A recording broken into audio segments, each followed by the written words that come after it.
Ah canlarım, herkes gitti. Herkes gitti desem de yanlış söyledim. Bir kişi gitmedi. Ben sebebini birazdan söyleyeceğim. Şu an yatak odasında yatıyor bir tanesi. Ana, ay, evin haline bakın kızlar. Bu nedir bunlar? Bu ne? Ay, içinde bir şey de var sanki. Ay yok. Allah'ım. Perdelerimi örteyim şöyle. Bu böyle. Hay, öbür perde de düşmüş herhalde. Ay, bir yeni yıl daha böyle geçti. Eski yıl sona erdi. Yepyeni bir yıl geldi ama bu evi kim temizleyecek? O da ayrı konu. Dur bakalım. Ay, çok güzel oldu. Ama tatlı tatlı insanlarla tanıştım. Ev böyle, bu toplanmış hali. Şimdi bunu burada yaparım. Ha. Şöyle yatak odasında birisi yatıyor. Şimdi size göstereceğim kim olur. Hepsi gitti. Bir kişi kaldı. Şöyle yalın ayak dedim de uyanmasın. Onu uyurken çekeyim size, bak. Gitti, orada yamuldu. Burası da mutfak hale bak.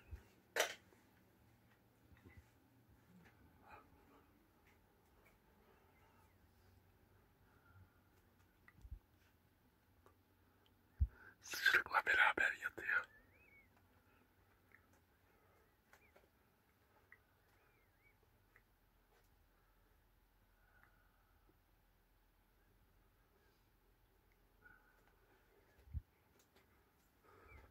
Evet, gördüğünüz gibi Madame Marika yamuldu.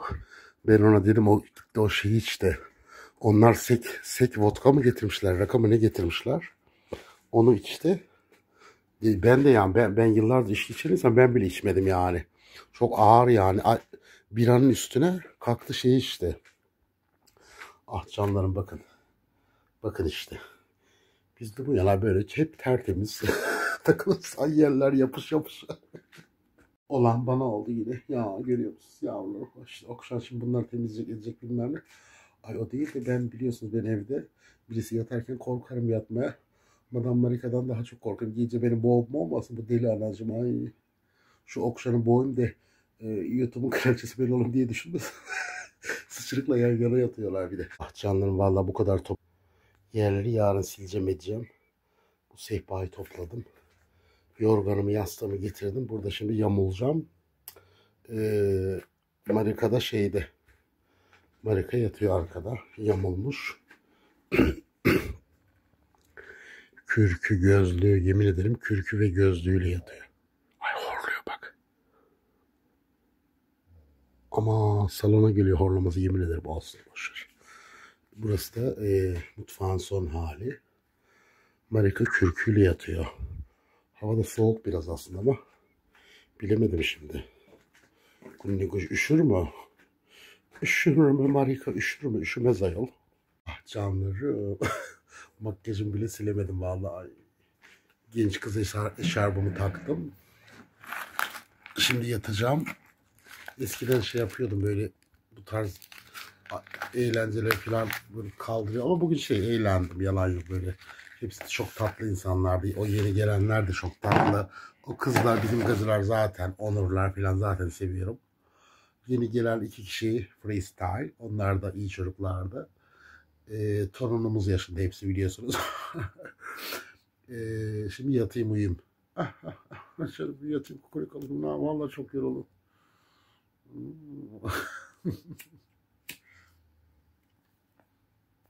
Çok yoruldum, öyle böyle değil.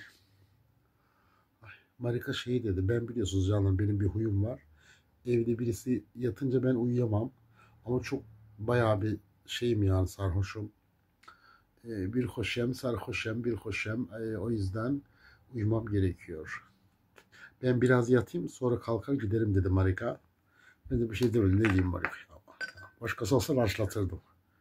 Marika'yı ne diyeyim? Marika 250 yaşında karı. Hadi yaşlı. Kürkle üşür mü diyorsunuz? Ya, dur bakayım. Ama bakın nasıl temizlemişim, değil mi? Burası ne biçim? Savaş alanı değil miydi? Şu an mutfak savaş alanı ama artık orada yarın, şu an yapamam ben. Geceler çok soğuk. Dur, buradan kedi sesi geldi. Osman mı dışarıda? Ay, Osman, Allah aşkına. Kapıda. Suda bekliyor. Şunu kapıyı kilitleyeyim de. Osman. Osman. Madam Marika. Madam Marika içeride yatıyor. Horum horum horluyor. Ne yapacağız? Ne bok yiyeceğiz? Ay bunların maması da bitmiş. Eyvah eyvah. Dur. Yalın ayak gideyim de duymasın beni. Vallahi nasıl horluyor bak. Bak bak. Sıçırık da onunla yatıyor. Ay dur Osman.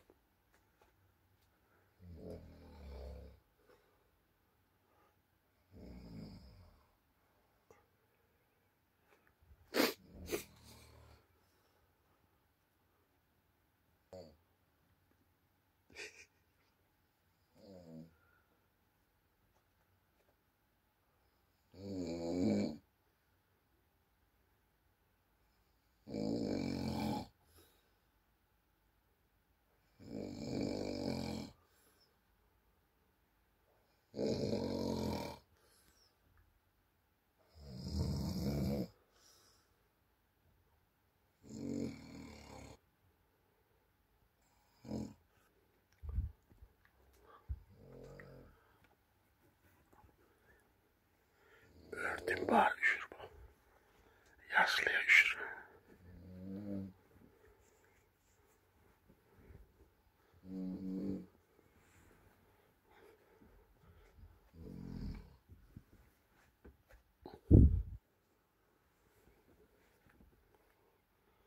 Böyle yatsın bari. Kediye de mama vereyim.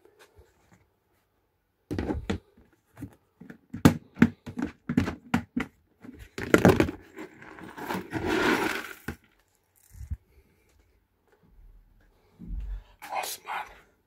Marika teyze nasıl yatıyor Osman? Nasıl horluyor? Ay.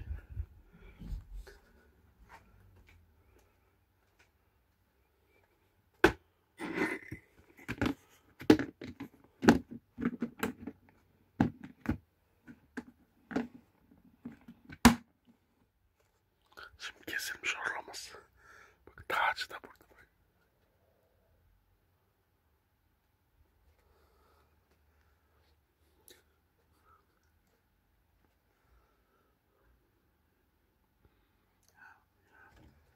Ay, yine başladı horlamaya. Ay kaçalım Osman. Şeyle sıçırık Marika'yla yatıyor. Sen de benimle yatarsın Osman Gucci. Ne yiyorsun orada, ne var ki o tarafta? Mama ne orada? Orada ne var? Ha, başka bir şey var herhalde. Ay. Ne yapayım, herhalde burada kalacak bu gece. Hı? Ay. Öyle gibi hissediyorum. Osman Aga. Marika kalkar beni boğmaya kalkarsa şey yap, tamam mı? Beni cırmala, kalkayım. Başka zaman cırmalıyorsun, bir boka yaramıyor, canım yanıyor. En azından bir işe yarasın cırmalaman. Ay. Heh, Osman gel. Gel burada yatalım. O Marika'nın horlamasına yatılmaz. Hah, canım benim. Hah, orada yat. Ayağımın dibinde yat. Ay sıçra görüyor musun? Nasıl Marika ile beraber nasıl horul horul yatıyor da. Marika'nın horlaması sıçra şey gibi geliyor bence. Ninni gibi geldi. Ama Noel Baba şapkaları bile şuraya koymuş. Osman, Gucci bugün herkesi cırmaladı vallahi, duman etti. Neyse canlarım, öpüyorum. Kendinize iyi bakın. Uzun bir video oldu. Büyük ihtimal artık yayınlayacağım toptan hepsini. Kendinize çok iyi bakın. Şugar bakın. Guccileşin. Habbe de yok canım. Habbe de istiyor ama gece yatmadan, yemek yemeden yatmam. Ama şimdi ben nasıl yatacağım? Tilki uykusunda mı yatsam? Vallahi korkuyorum. Marika'dan yalan yok. İlk defa kalıyorum Marika ile aynı evde. Bir horluyor, bir duruyor, bir tuhaf böyle. Ne yapsam? Şimdi uyuyamam ki ben. Vallahi uyuyamam. Yok uyuyamam. Vallahi yatamam. Korkarım. Bak sıçırık nasıl hiç korkmadan yatıyor onda. Hadi makyajımı silelim kızlar. Ya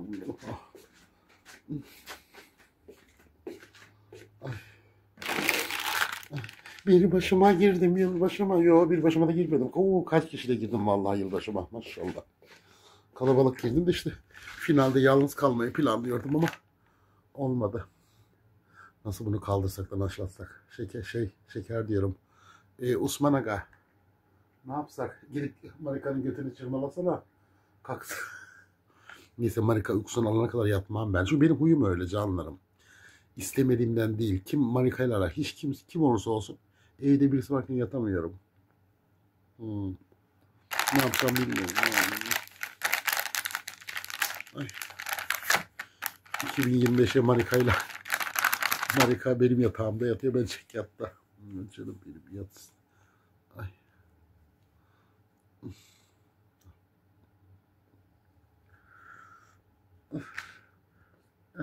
Bir de kendine yatak yapıyor, yer yapıyor.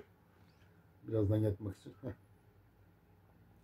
Git diyorum Marika'nın fısına 2 cırmak at da kaç. Kalksın. Ay karı sızdı resmen ya. Vallahi. Çok içti hayatım. Ben ona dedim o kadar içme dedim. Sek vodka içti. Vodka. Vodka mı rakı mı ne kafasına dikiverdi. Herhalde orayı çektim ben videoya zaten. Ah, günaydın canlarıma. Başının ertesi gününün sabahı. Öğleden sonrası. Ay, kalktım Marika hala yatıyor içeride. Bakın yatağımı topladım. Şu garlık bak. Bak görüyor musunuz? O mutfağın bir önceki videomda olacak illaki o hali, o rezilliğini şugarlaştırdım bakın. İşte. Daha da şugarlaştıracağım inşallah. Çayım bile demledim ayağım bak. Gacıyım ben. Marika'ya bak ay Osman. Sıçraya geldin mi Osman'ı? Ay horlaması buraya geliyor da yemin ederim Kur'an çarpsın. Bak dinleyin.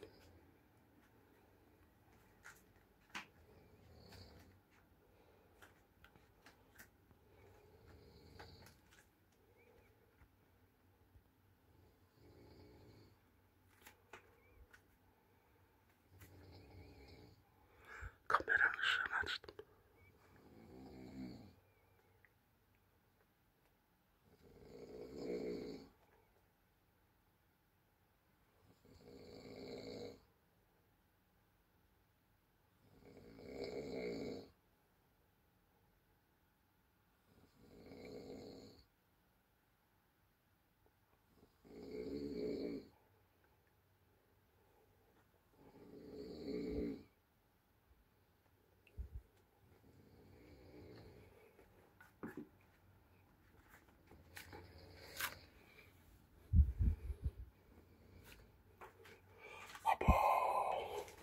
Sıçra gördünüz mü? O horluyor ya. Sıçra ninni gibi geliyor. Marika'nın niye gacı kılığına girdiğini şimdi anladım. Hiçbir gacı onun horlamasına katlanıp da onunla evlenmez. Şimdi çözdüm olayı. Sabah sabah dedektif akşam kolumuz iş başında.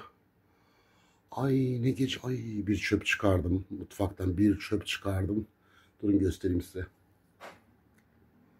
Bu arada o çocukcağız şeyini burada unutmuş. O İlker masanın altında ama şu masanın altına düşmüş. Cüzdan gibi bir şey böyle şu yan taraflara takılıyor. Freebag gibi bir şey. İçine de baktım yani Marika'nındır diye düşündüm. Kimin olduğunu anlamak için içine baktım. Para yok. Kartları var. Bir tane parfüm var. D.P parfüm. DP parfümün adı. Az kalmış yarım gibi. Ama çocuğun kartları var. Bir tane de anahtar var içinde. Şimdi o çocuğa yazacağım. Belki de gece yazmıştır bana. Sen de mi kaldın? Ay horlaması hala buraya geliyor ya. Ay dur. Bakın çöplere bakın. Ay. Ay. Marika'nın çangalı. Dün kafam çok iyiydi de o yüzden ben de yattım. Yoksa evde birisi varken yatamıyorum ya ben biliyorsunuz. Bakın bu komple bira kutusu. Bunda da var biraz. Bunlar böyle çöpler. Bir de kutuları sıkıştırdım böyle tenekeleri tak sıkarak şey yaptım. Guluguji. Yemin ederim bak ta yatak odasından horlaması buraya geliyor. Dur bak. Bak mutfağa gidelim oradan horlamasını duyun bak. Osman. Bak dinle Osman. Osman. Ne haber? Sıçırık nerede? Marika ile beni aldatıyorum yoksa sıçırık. Neyse horlasın ya. Birazdan kalkar herhalde. Ben kaldırmadım bilerek yatsın boşver. O zaten söylüyordu ben. O kahpe gülüşlü Maria diyordu. O akşama kadar yatar diyordu. O yüzden ben de ses etmedim. Osman sen ol. Böyle özel günlerde yeni yıldır şudur budur. Öyle günlerde başkasının evinde eğlenmeye git. Kendi evinde eğlenti düzenleme, ertesi gün perişan oluyorsun canım. Hani böyle her yeri siliyorsun. Ay bir saattir vallahi, bir saat sürdü. Ortalığı topluyorum, buraları siliyorum. Guji. O kadar da pis değilim Guji. Sevmem. Marika yatıyor ya şimdi. Acaba rüyasında ne görüyor rüyasında? Kırmancı erkeklerini görüyor mudur rüyasında acaba? Şimdi canlarım yapayım da. Belki kalkınca acıkır belki. Yumurta kaynatayım. 2'şer tane. Yeter mi? Marika ile bana. 1, 2, 3, 4. Azıcık da tuz atayım. Marika balamaz olduğu için soyamaz. O yüzden rahat soyulsun. Bir çimdik de tuz attım. Çayım demleniyor şu kadarlık. Şunu da açalım. Ay.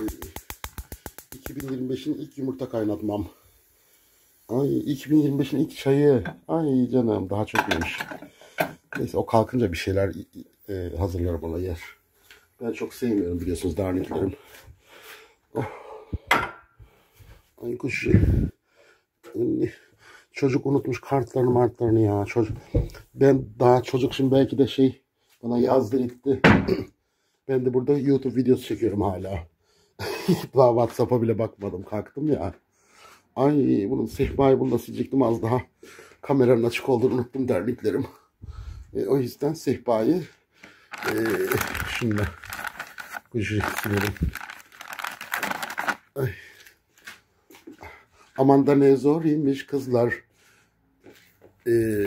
Yeni yıla girmesi, yeni yıldan sonra temizlik yapması. Ay, gerçi gece silmiştim burayı da. Daha yerler falan hep yerlerde yapışıklık var. Tabi Cenk buradaydı, ne oldu? Cenk'in eline ne verirsen yere düşürüyor. Gece ne oldu ne bitti hiç hatırlamıyorum doğru düzgün. Bazı insanlar ay sarhoştum hatırlamıyorum yapıyorlar ya. Ben alkollü olsam da ben her şeyi hatırlıyorum canlarım. Ya hani biraz zaman alır belki. Böyle bir saat sonra falan bu da şöyle olmuştu böyle olmuştu. 1-2 saat içinde ben öyle çoğu şeyi hatırlarım genelde. Kuji. Şu kadar oldu, güzel oldu.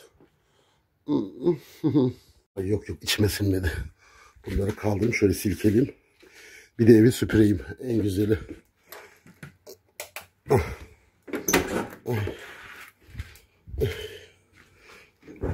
1, 2, 3, 4. Çok madilik ya. Ay yere basıyorum ya. Yerde böyle yapış ayağıma geliyor. 3, 4. Kuşi. Osman. Elcük yardım edin yavrum be. Bu madi midir? Bunda mı silkelemeyin tamam. Yerde çok bir şey yok gözüküyor ama var.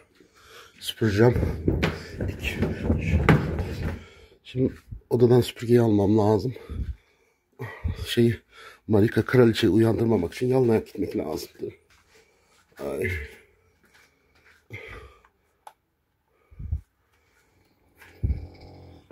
Allah'ım my God.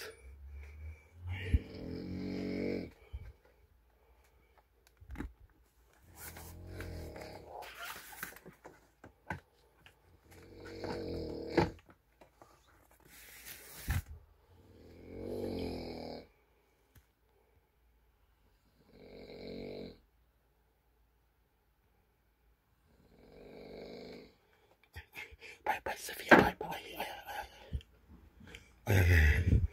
Ay Osman. Horum horluyor. Sıçrığında nasıl hoşuna gidiyor onun horlaması. Şu evi bir süpüreyim. Bir de silmek de lazım aslında ama. Dur bakalım.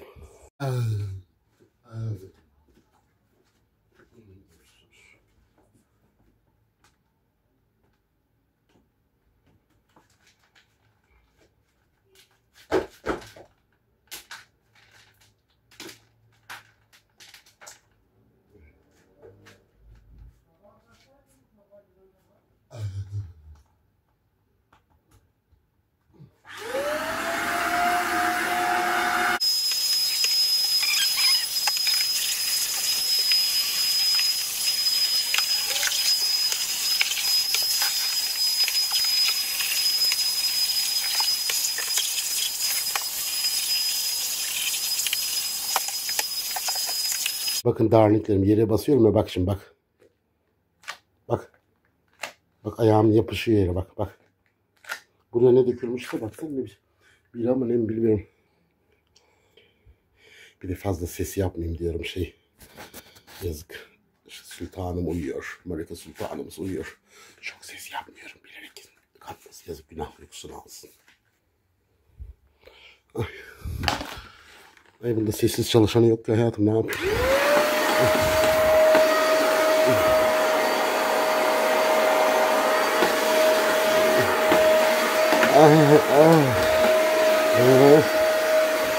Tabii canım, silmek de lazım. Bunda olmaz. Yatak odasını süpüremeyeceğim. Marika orada uyanmasın diye.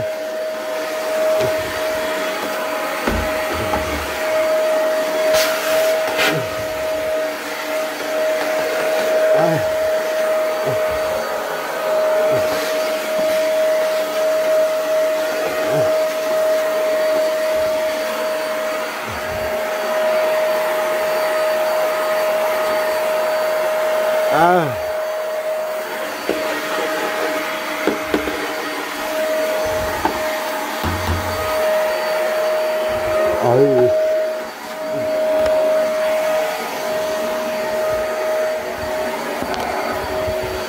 Fıstık yani kalkmıyor bana. Canım dedim. Biraz da banyoyu yapayım. Heh. Ay. Herkes bağırı pışarına, kürdan pışarına, kimler. Buraya kimler alıktı din Allah bilir. Ay. Ay.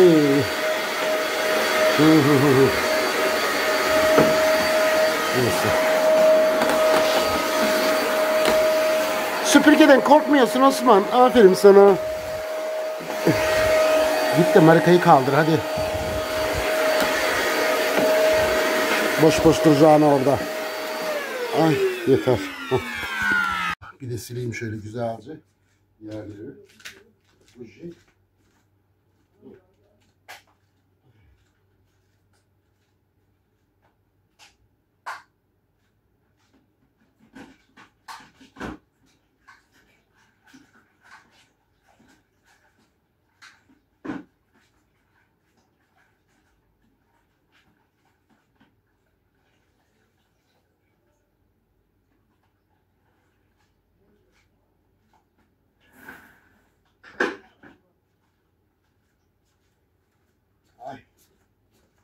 Laçavari.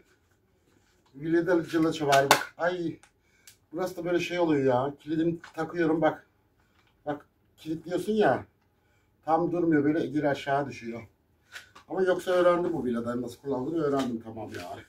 Ay şu yapış yapış olan yeri sileyim de kurtulayım, ama en sevmediğim şey böyle yapış yapış yerlerde gezmek, tozmak. Ah canım benim. Ay terlik. Ay evi çok getiriyor. O kadar da yapamam canlarım.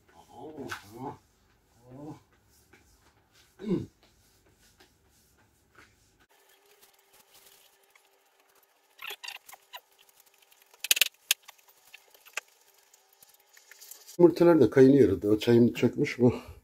Ay bir bardak çay içeceğim. Altı üstü evi komple temizledim. Şu çay çökmek bilmedi ayol. Ne var yani, sipsiyle bir bardak çay içeceğim altı üstü. Marika şey dedi. Süpürgeyi koyarken duydu beni. Böyle yaptı. Günaydın dedi. Sonra götünü devirdi, yine yattı.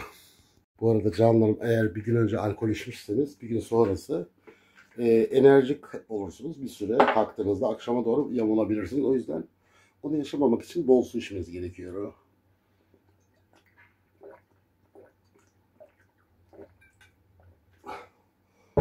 Ay kalkmıyor bu. O şeyi, vodka gibi bir şey vardı. Rako onu sek içti. İçme dedim ben ona. İçti. Gaza geldi. Böyle çoğalar. Balamozlu dünya. Nalları diksin diye. 2025'i göremesin diye ona kafaladılar onu. O da diye içti. Pizleri sek içti bir de. Ben bile hiç sek içmemişim şimdiye kadar. Yılların kelev olmama rağmen. Şimdi kalkamıyor işte.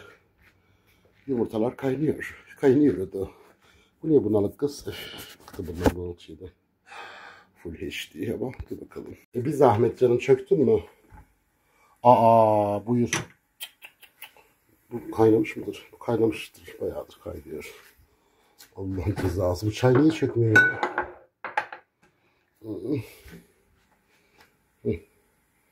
Şimdi 30 saniye sonra lömbürt diye aşağı. Aa bu bunun kapağı değilmiş ayol. Seninki nerede? Ha, burada mı? Ne? Sen burada mısın? Ay öleceğim çaysızlıktan. Şey yapayım. Şu kaynasın da acaba. Ben sert severim yumurtayı. Marika kayısı seviyormuş. Ama kendime göre yok. Yok ayol Marika'nın ne sevdiğini bilmiyorum. Horlaması kesildi. Yarı tilki uykusunda demektir o da. 2025'in ilk yumurtası kaynadı canlarım. İlk 4 yumurtası. Şöyle sıcak suyla lavaboya dökeyim de. Bu lavaboya şeyi dökmüştüm. O Madame Marika'nın kalan rakısını döktüm içmesin diye. İçip nallar dikmesin diye buraya döktüm. Onun kokusu gitsin diye de sıcak su. Burada ılınsın böyle. Hadi artık. Eyvah çökmüş. Ay canım benim. Bak şeker. Şekerin faydaları. Şekeri yeni yıl partisinde göremediniz tabii ki. Şeker yeni yıl sevmez. Şeker yıl sevmez. Şeker gün sevmez. Şeker kimseyi Yok o şeydi. Bir yere o arkadaşı yok mu? Onun ev arkadaşıyla beraber komşularına davetlilermiş. O yüzden şeker, bir de şeker alkol ortamı falan içmediği için şimdi olmaz yani, anladınız mı? Darlinglerim sevmez. Elma suyu sevmez. Guji, var mı aman Guji? Beni kandırma, yeme beni. Çay altlığım da yok, nerede bilmiyorum. Neyse aman o da eksik kalsın. Ay. Çayıma kavuştum canlarım, bakayım. Oo şu karlık. Tam ojemin renginde değil mi? Hiç alakası bile yok. Küllerimleri de burada. Tertemiz külleyi kirletmeye bayılırım ha. Ay bir şey söyleyeceğim size bir saniye Guji. Termiklerim ne oluyor biliyor musunuz? Bir gün önceden mesela lambaya şimdi. Bir gün önceden böyle mesela kalabalık, eğlence, harala, gürele, kakara ya da kulüp ortamı ya da ev ortamında çok kalabalık yiyilip içilip içkiler şudur budur. Ertesi günü evet yorgunluğunuz sonra bir rahatlama geliyor size. Niye derseniz, neden acaba? O rahatlama niye geliyor? Acaba kurtuldum hepsinden diye mi? Ama çok rahatlama, biraz eksik rahatlama var şu an. Madame Marika yatıyor diye mi acaba? O da gidince tam mı rahatlayacağım? Yok yazık Madame Marika. Canım. Marika zararsın ağzı bak. Hiç kıkım çıktı mı Madame Marika burada yatacak diye? Yok. İnanmazsanız onu sivrisinek Onur'a sorun.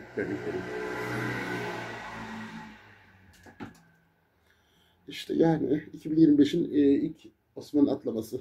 Yok ikinci. Demin de atlamıştı. 2025'in ilk çayımı yudumlamam. 2025'in 15. sigarası. Ne 15 geç? Kaç tane? Ay bir sigara izmaritleri. Avuç avuç. Ay herkes içiyor anlatıyor. O içiyor, o içiyor bilmem ne. Çakmağımın gazını bitirmişler. Bak, bak, bak. Bak. Dibinde azıcık kalmış bak. Ay Rasim de barbar bağırıyor sabah sabah. Dinlerimi tepeme çıkarıyor. 2025'in ilk Rasim ızdırabı. Çikolatamı da yemişler. Yesin. Ha çocuğa söyledi bir kere. O zaten bana yazmış öncesi. Abla orada kalmış diye. Ay inşallah biri çorlayıp da içinde belde vardıysa eğer biri çorladı da oraya mı attı acaba? Yok Allah korusun. Ay benim üstüme kalır tövbe yarabbim. Çocuk yazmıştı. Şeyim orada kalmış diye. Freeback var ya o. Ben evet dedim, temizlik yaparken buldum dedim. Hakikaten de orada temizlik yaparken buldum. Ne yapıyordum orada, temizlik mi yapıyordum ben masanın altında? Orada buldum. Ve oraya nasıl düştü o? Çocuk burada oturuyordu. Masa şurada. Yani yemek masası şurada. Sert koltuk açının sert plastik masası orada. Çantasını acaba oraya koydu, oradan aşağı mı düştü? Orada düşmesi de çok zor ama. Ay neyse ama sabah sabah dedektifliğe soyunamam. Çayımı içeyim, koşu YouTube bakalım. Diye sesler duyuyorum. Marika uyandı demek ki. Evet. Kraliçe uyandı. Kraliçe! Kraliçe! Ayol sıçrıkla yattınız gördüm. Ayol senin yanında ne güzel yattı orada. Ben de burada Osman'la yattım. Hayatım sen o sek şeyi içtin ya Marika. Sek alkol içtin dün sen. Rakıydı herhalde o. Ay ay diyor. Kalk kızım kalk canım ha. Kalk sana kahvaltı hazırlayayım kalk. Kalk güzel kızım. Şirin kızım. Tatlı kızım. Minik kızım. Ha. Videodayım Marika ona göre. Videodayım ona göre gel. Yılbaşının ertesi günü.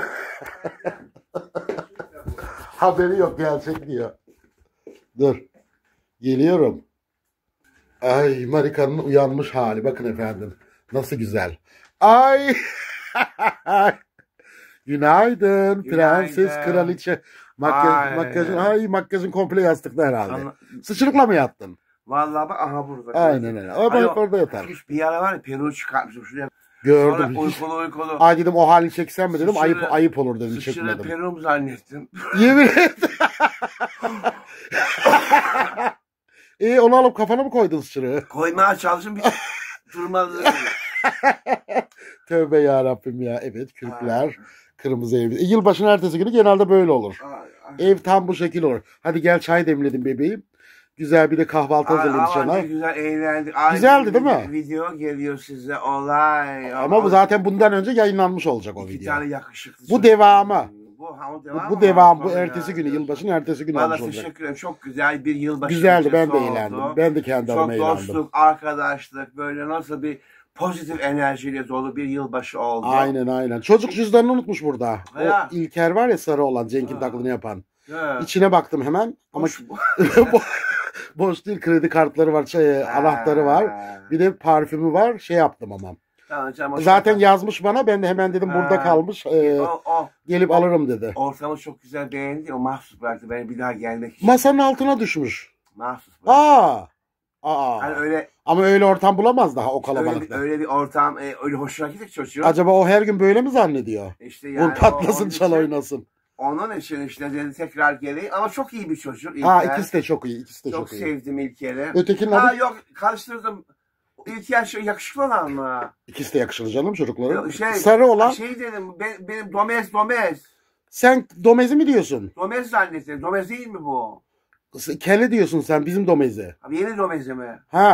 O bana yazmış Marika kalktı mı diyor. Seni soruyor.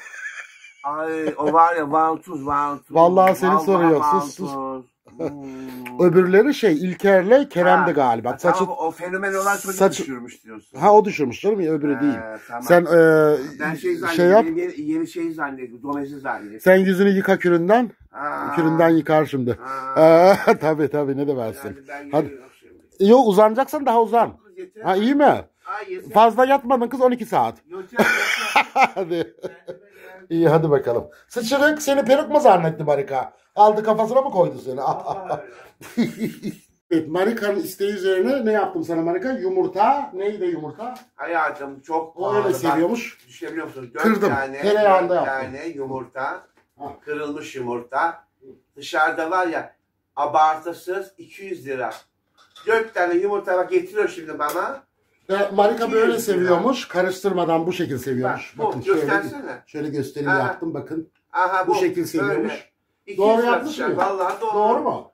Dışarıda 200 lira para verdim. Benim kazanlığımdan da o. Evde 2 tane yumurta kırmayı beceremiyorum. İster inanın, ister inanmayın. Benim kazanlığım süslen lay lom. Ama yeni domez buldun artık Marika. Ay bir domez bulmuşum arkadaşlar. Hayırlı olsun. O videoda o videoda gördüler onu. O gördüler şimdi bu sabah kahvaltı yapıyor. Yeni kalktım. Kendime geldim. Sarhoş oldum. Gecenin büyüsüne kapıldım. Çok güzel eğlendik. Muhteşem. 2025 sene inşallah hep böyle olur diyorum. Nasıl girersen öyle olur. 2025 senesinde muhteşem girdik. Bir pozitif bir enerji, arkadaşlık, dostluk, gır şamata. Olağanüstü bir... Vallahi hepsi de çok tatlı insanlar. Vallahi çok eğlendim. Ondan sonra Hatta arabalarla geldiler. Entelektüel misafirlerimiz vardı. Beni dedi evine kadar bırakalım seni falan. Ondan benim dışarıya çıkacak, adım atacak halim yoktu. Yani. Neden acaba? Öyle böyle bir dağıtmıştım. Hatta içeriye girdim. Bir ara peruğu çıkartmıştım rahat edeyim diye. Sonra bilmiyorum peruğu takmak için elimi uzattım. Yanında da sıçırık yatıyormuş. Sıçırığı peruğum zannettim. Sıçrağa bir yapıştım böyle elime bir tokat böyle sıçırık. Ayol dedim ne oluyor? Tövbe yarabbim. Buyurun sultanım. Ay, teşekkür Ben de çok kahvaltı hazırlamam aslında Marika. Allah razı olsun. Çok hazırlamam ama yanında biri varsa. Bak ne güzel ya. Ayda yılda bir gelmişsin. Şunun güzelliğine bak. Bebeğim. Bak diyor ki sen özel bir hayatta diyor ben öyle. diyor. Hiç kimse evimde diyor yatılı kalamaz. Asla. O herkes onlar bilir. Kalamaz. Herkes Özleyenler bilir. bilir. Benim evimde diyor hiç kimse yatılı kalamaz. Evet. Gelir giderler diyor. Gözlerinin içine bakalım gitsin. Yani. Onun için diyor sen çok özelsin. Seni çok seviyorum Osman, diyor bana. hah. Beni çok seviyorum sağ olsun. Aa, Ben seni onu o çok halde nasıl seviyorum. gönderirim Marika? Ondan sonra güzel. Yatağı da çok rahat. Oh. Evde de sıcacık kalorifer yanıyor. Mis gibi uyudum. Mis gibi tekrar rüyamda geceyi tekrar yaşadım. Yanımda güzel bir kız vardı ya. Gerçekte yapamadığımı rüyamda yaptım. Eyvah. Vallahi. Kız kusura bakma vallahi Yapma. şeytana uydum. Beğendim ama sen o kızı beğendin sanki Marika. Hakikaten beğendim. Vallahi Ben şunu alsana. O da beni Kablodan beğendi. geliyor. Annem o da beni beğendi. Oh. Herhalde. Ama sen vallahi sana bayağı bir ısındı gibi Kız geldi. ilgilendi. Benimle bayağı ilgilendi. Evet. Kız var ya göreceksiniz işte. Fotojenik mi değil mi bilmiyorum ama kendisi gerçekten Ya birkaç sahne var ama yayınlayabilir miyim? çok güzel. Valla öpüşürken de çekmiş, koydu ya da koymadı. O an videodaydı. Çekmiş Vallahi. bulundum tabii ki. Yani Bakalım. Güzel. masum bir öpücük. Ya bu öpücük o da böyle Fransız öpücüğü değildi. Masum böyle. Sevdim kızı ne yapacaksın? Şey gibi Ne gördüm. yapayım? Torunun gibi gördüm küründen. Torun.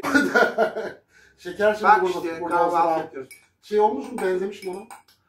Ay. Ben bu şekil ilk defa denedim. Çok söyleyeyim. güzel. Bak böyle arkadaşlar çok seviyorum ben bunu. Ekmek bandı. Bunu var ya vallahi billahi dışarıda gidiyorum pastaneden vermeyeyim. Şuna var ya biraz peynir işte şöyle biraz üstüne mi serpiyorlar? şöyle yok. Ha. Şu yanında da biraz Böyle. peynir alıyorum şöyle. Şöyle. Bak bandırıyoruz. böyle. Biraz Çok fazla mı lezzetli sert oluyor. yapmışım? Bak yok böyle tam işte. Ha bu şekil. Tam Kıvamında yok. bak patladı evet. Hmm. Şöyle bakın. Ben de ilk defa deniyorum. Az tuz attım. Vallahi billahi işte bak. Harika biri varken yapıyorum Çok güzel kahvaltı. bak. Kimse yoksa kimden geldi. Ya kimse yokken güzel bir şey diyeceğim. Bak. Yılbaşında ne ailemden bir telefon geldi, ne oradan buradan bir sahne teklifi geldi. İyi ki de gelmemiş sahne teklifi. Yemin ederim eğer sahneye çıksam bu kadar eğlenemezdim. Başkasını eğlendirecektin.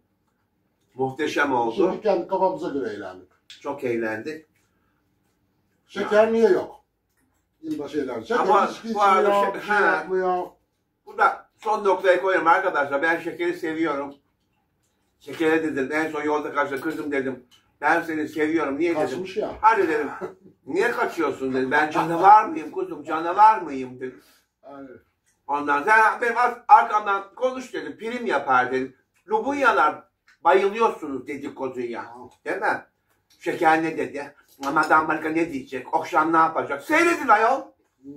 Yakında var öpüşürken şekerle video koydurmazsan bana da Madame Marika demesinler. Allem edeceğim, gallem edeceğim, hediye alacağım, para verip o şekerle öpüşeceğim. Eyvah. Göreceksiniz Madame Marika'nın gücünü diye. Evet. Madame Marika öpmedik kimse bırakmayacak. Yani. Geçen hediye verecek mi almadı sen diyorsun. Hı hı. Alışverişten geldi hediye. Tuman. Tuman aldım. Alma pek de gururlu karı. Gururlu. Sonra şey diyor maşallah. bana. Ay okşan diyor niye alın giyilmiş madi şey diyor. Madi niye alın diyor. Kız giymedim onu yerine. Kızım etiketi üstündeydi dedim. O dedi etiketini çıkartmadan giyiyordur dedi. Oha yani. Etiketini çıkartmadan giymiş. Hava atar. Hava atmak için. O kadar da değil yani. Neyse iyi. Şunu şöyle alayım üstüne ekmeğini. Bu da kahvaltı videosu olsun ne yapalım. Mukbang yapıyorlar. Hiç konuşmadan yemek yiyorlar. Bizim konuşmadan yazıyor. Bakalım nasıl olacak. Aha bak böyle. Şu an mukbang yapıyoruz. Ha, ne olur bak ya. Bak. Marika ne yaptı? Konuşmadan durabilir miyim?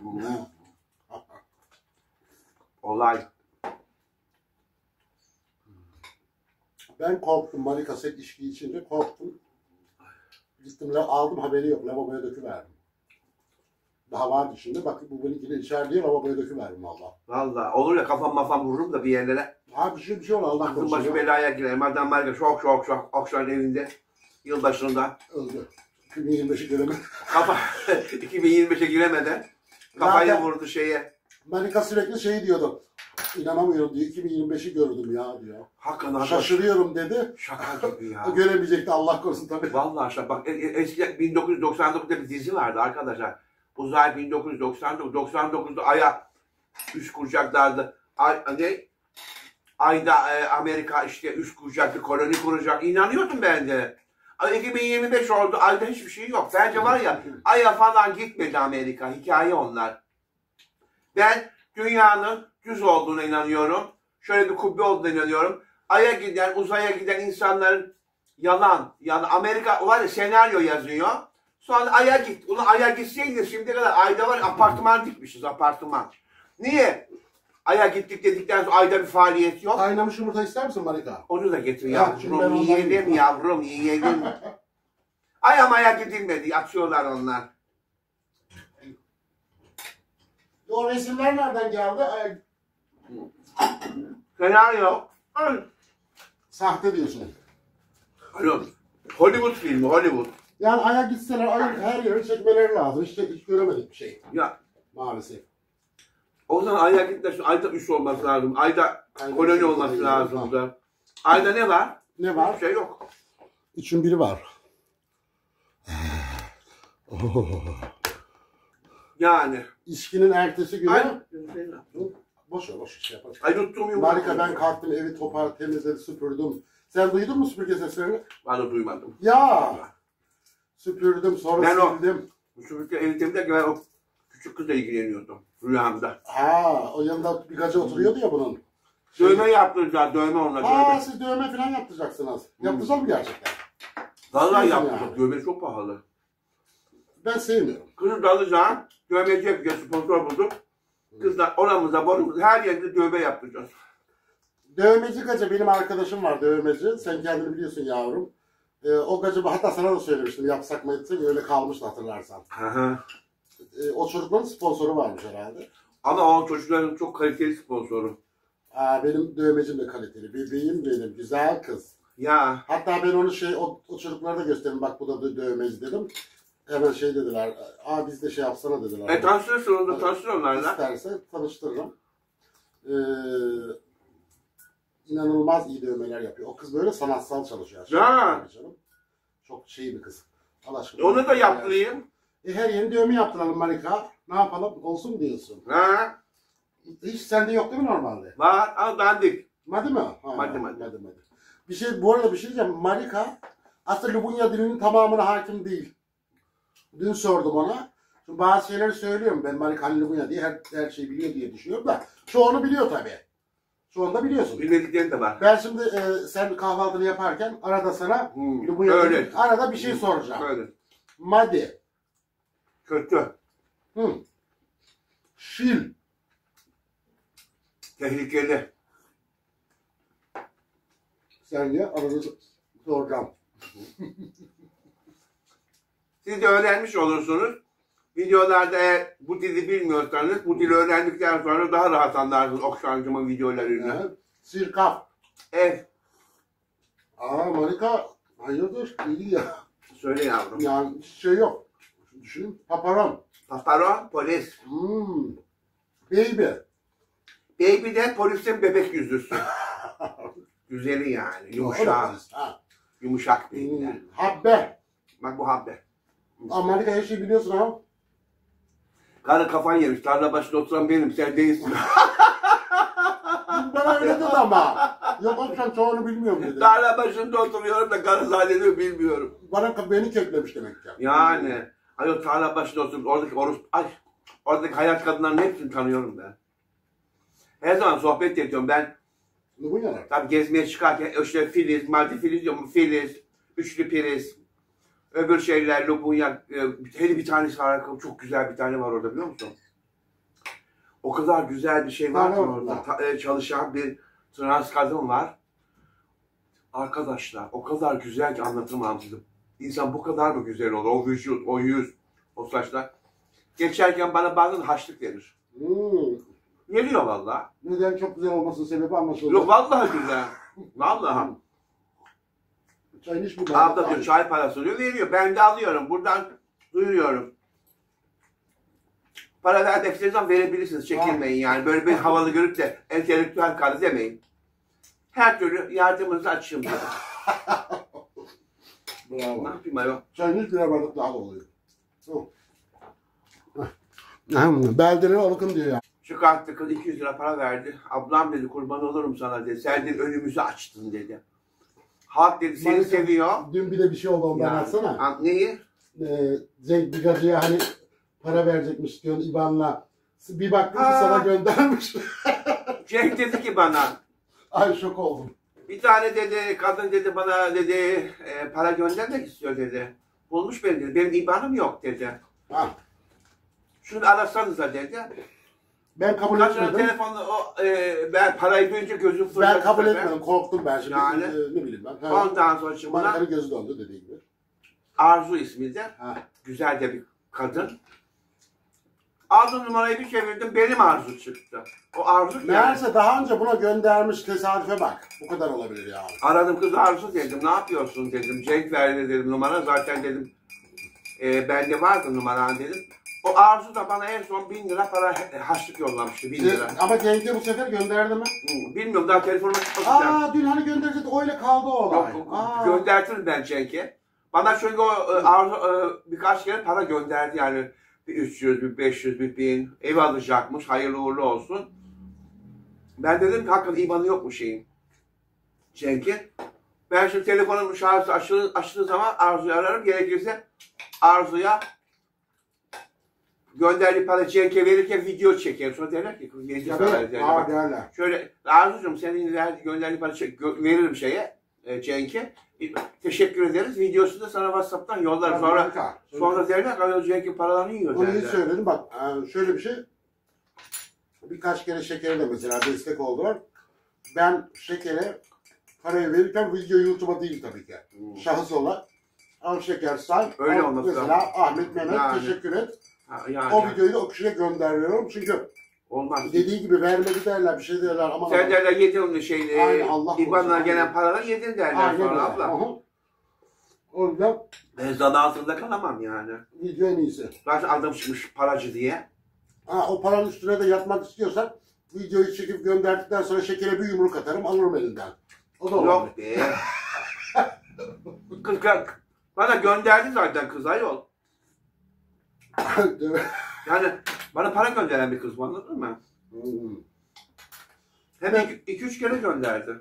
Ne bileyim ben biraz şey oldum ya ondan. Kız Almanya'da son video göndermiş bana para, biliyor musun? Aşkım Cenk'in olayı biraz şey, Cenk biliyorsun vermediler. Versen de vermediler. O huyu var yani. Cenk bir sana bir su böreği ısmarlar, arkandan da Madame Marika paralarımı yiyor der. Der yani Cenk bu. Demek ki yolda gelecek Madame Marika bana İstiklal Caddesi'nden para topladı demez. O onun fantezisi. Neyse biraz yazık Marika hiç kahvaltı yapamıyor doğru düzgün. O çünkü kamerayı görünce duramaz. Biraz kahvaltı yapsın, kahvaltısını güzel yapsın. Hadi bakalım. Ah canlarım Marika 3. ekmeğini yiyor. Afiyet bal olsun, şeker olsun. 3 ekmek yedi sağ. Ya ama çok akşam çok yoruldum. Canım benim. Şimdi Akşam bir anısı çok var. Yıllar önce ta da Marika değilken. Avşanlılar. Avşa'da bir anısı var. Hem yesin hem onu anlasın. Evet. Ona çay doldurayım ben. Hayatım. Avşa'da ünlü bir şarkısı vardı. Reyhan Olcay. İsmini de söyleyeyim, mutlu olsun kadın. Ha. Reyhan Olcay Avşa'da böyle Bülent Ersoy havasında yıkıyor ortalığı. Öyle bir şarkısı vardı. Bir kara kaşın, bir kara gözün, dere dünya malına. Bir kara kaşın, bir kara gözün. Nasıl güzel bir sesi var biliyor musun? Reyhancığım seyredersen seni çok seviyorum. Evinde misafir et beni. Ondan sonra Reyhan'ın evinde kalıyorum. Ondan sonra Çakma Asena diye bir isim uydurduk. Çıkıyorum arada asene oluyorum, dans ediyorum falan filan. Para da kazanıyorum sağ olsun. Bir gün böyle denizde çok yakışıklı, 26 yaşlarında falan bir kumral, yeşil gözlü bir Selanik göçmeniyle karşılaştık. Türkiye'ye gelen. Aa nasıl yakışıklı olsun. 3 gün boyunca gezdik, tozduk. Ondan sonra yedik, içtik. Resmen romantik aşk yaşıyorum ben bununla. Bu benimle birlikte olmak istiyor. Ben de dedim ki, Reyhancığım, Reyhan dedim sana getirebilir miyim dedim. Reyhan dedi ki, kusura bakma dedi. Lülü derdi bana. O zaman Madame Marika olma. Kusura bakma Lülü dedi. Evime öyle şeyler açamam dedi. Namuslu karıydı zaten. Beni istemedi şeyi. Lachon işte Marti'yi. Sonra Marti'ye dedik bana mezarlığa gidelim. Valla. Buyur. Avşar'ın mezarlığına gidelim dedi. Ayol dedim Avşar'ın mezarlığında benim ne işim var diye. Avşar'ın mezarlığında başıma gelen anlatayım daha komik. Sonra geçeriz. Tamam olur. Daha önce de birileri tanışmış 2 tane yakışıklı çocuk. O zaman da çok böyle Abazan'ın Lubunyacısı ne? Kimin? Abaza mı? Ha, Azgın'ın. Azgın. O yok. Nasıl azmışım? 2 tane, onlar da kurmancı delikanlısı. Peşlerine takıldım, mezarlığa gidiyoruz biz. Mezarlığa. Ama elim ayağım, ulan diyor, dua etmeyi değil ama, heyecanlanıyor. dua etmeyi değil. Mezarlığa gidiyor, öyle sevişeceğiz güya. Mezarlıkta. Ayol dedim. Ama o kadar yakışıklı kurmaçlardı ki dayanamadım. Düştüm peşlerine. Sen de kurmaçlar bana gırgır şamata şey hazırlamışlar. Eğlence. Prank diyorlar ona galiba. Prank.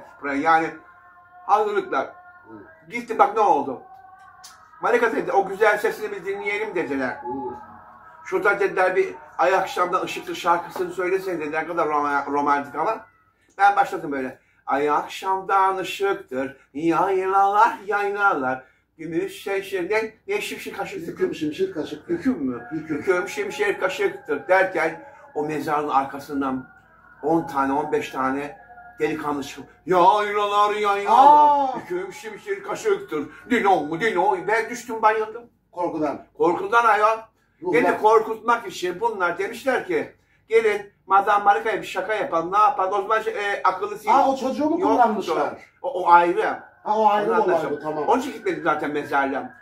Sonra efendime söyleyeyim hayatım ay akşamdan ışık onlar yayınlar diye çıkınca ben düştüm bayıldım. Herkes korkar Marika ruhlar. Mezarlıkta bizi zorla gittim. Ayıpla ya şaka yaptık. O zaman telefon olsa çekerlerdi yani. O zaman ne akıllı telefon var. Onları bile sekmediler değil mi? Telefon yok o zaman. Akıllı internet yok kardeşim. Büyük kamera. Yani ben çok eskiden bahsediyorum. Sonra beni ayıptılar falan. Şaka yaptık. Allah dedim kahretsin şakanızı dedim. Sonra bu daha sonraki şahıs mezarlığa gidelim deyince gitmedim. Şimdi ötekine geçti öteki olaya. Öteki tehlikeli bir olay. Mezarda terapiye yani, gidecekmiş onlar. Sonra bu ikinci yani bu en başta başladığım bu Selanik göçmeni yakışıklıya gittik. Çocuk dedi ki işte yedik içtik biraları falan ama pansiyona gittik. Allah'tan pansiyona gittik. Çocuk dedi ki ondan sonra ben mezarlığa gitmedim. Biraları içtik. Ondan sonra fanfili filfona başladık. Bak sonra ben çocuk benim icabıma baktı. Yani icabıma baktık o zaman sağlamdı yani 20 sene öncesinden söylüyorum. O zaman Mınço sağlam. Mınço yani her türlü pozisyonda iletti. İteledim. Çok da hoşuma gitti. Sonra uyandığım zaman kafamda bir tane bira şişesi patladı böyle. Eğer yalan söylüyorsan Allah beni kahretsin. Onun için dikkat edin. Kafamda bir bira şişesi ne oluyor dedim. Pişmanlık yaşadı. Adam. Ulan dedi bilmem ne bip sen beni dedi sarhoşluğundan yararlandın dedi. Ben dedi madde almış meğer. Madde almıştım dedi. Ben ya sen istedin kardeşim sen dediğimi istedin kaldırdın bacaklar.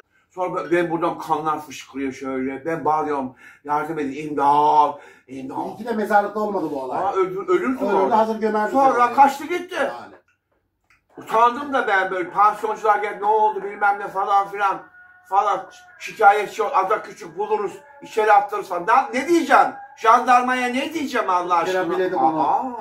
Ben böyle yaptım, böyle mi yaptın? O da diyecek ki hak etmişsin diyecek. Az böyle bir macera mı oldu? Hepinizi öpüyorum. Biri arıyor şu an. Evet.